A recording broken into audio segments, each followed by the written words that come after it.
fight on the landing ground.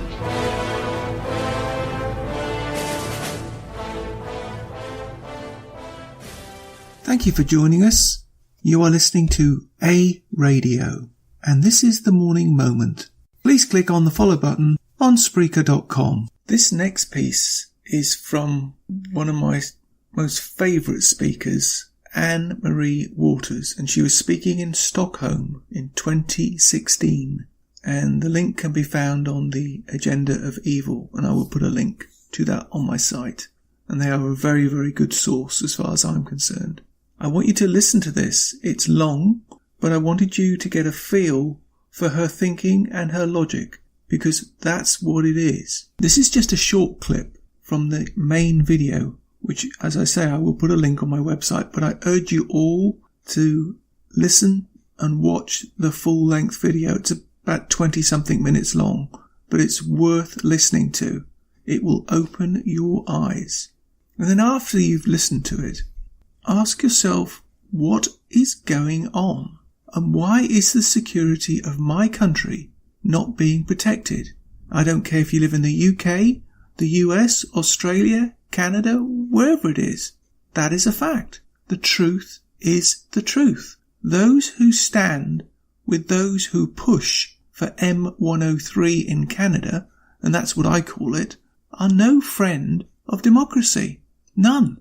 Remember that when the next election comes. I make no bones about the fact that this podcast is primarily aimed at Canadians, but the principle's the same.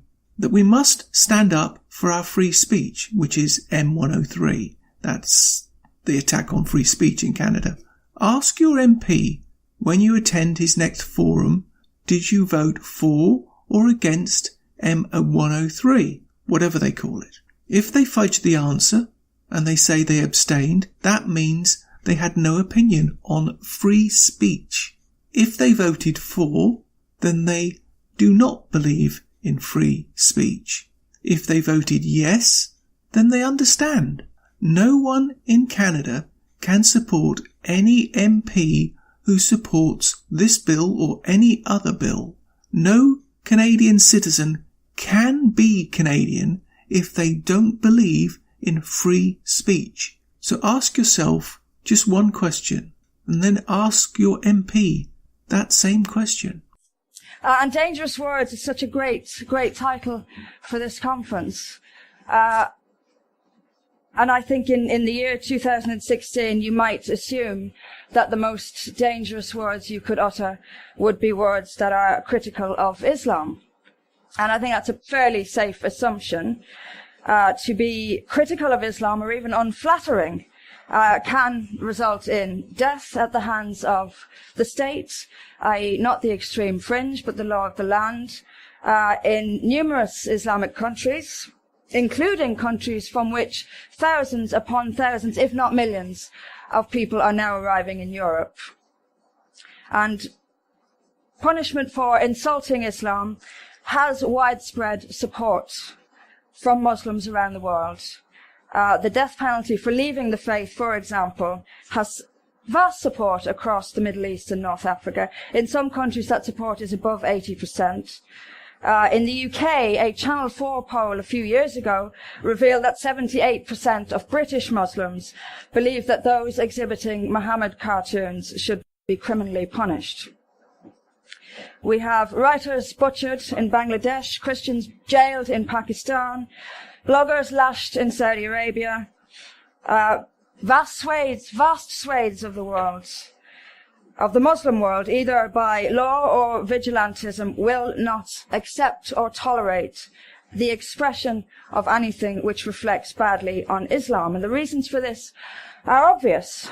It's simply because critical, reasonable, or objective scrutiny could bring Islam crashing down. The threat of death or serious punishment is what gives Islam its power. It's what keeps its clerics in control. And without it, the imams would have nothing.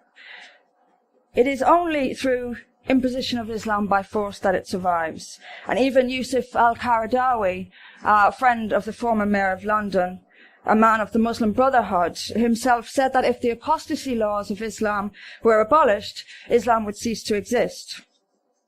So here we are in the 21st century. Reason, science, civil rights, free speech, and open discussion have created the most productive, civilized, freest, and economically prosperous region in the world. Things were going so well. But then we allowed mass migration from all over the world. No questions were asked as to belief, to culture, to compatibility. The globalists simply got their hands on our politicians and demanded that the doors be open. And the idea was that we were all supposed to come together. One people, one world. But Islam has refused to play along. Islam considers itself supreme and will afford no equality to those who hold other beliefs, to other cultures or peoples, and all are subject to the superior authority of Islam. Thanks to immigration and globalization, Europe is now beginning to resemble the Muslim world in many aspects, and nowhere more so than on the issue of free speech, or more specifically, the freedom to breach Sharia blasphemy laws.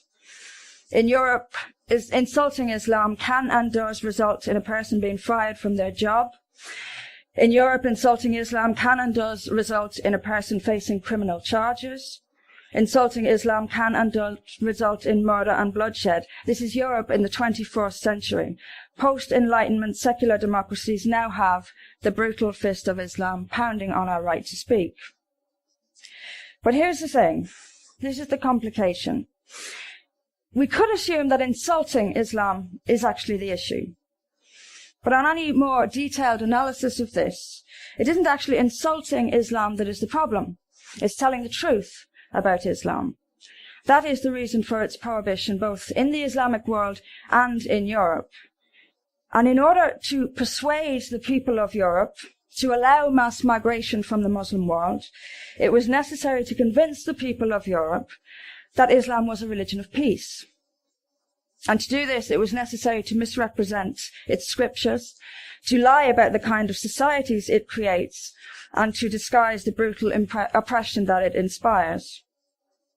And it is only by perfecting that facade that Islamic migration to the West can continue.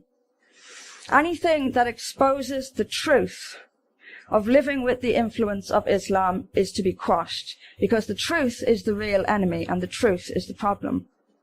George Orwell said that freedom is the freedom to say that 2 + 2 is 4. It is the most important freedom that we ought to possess, and it is one that we have lost.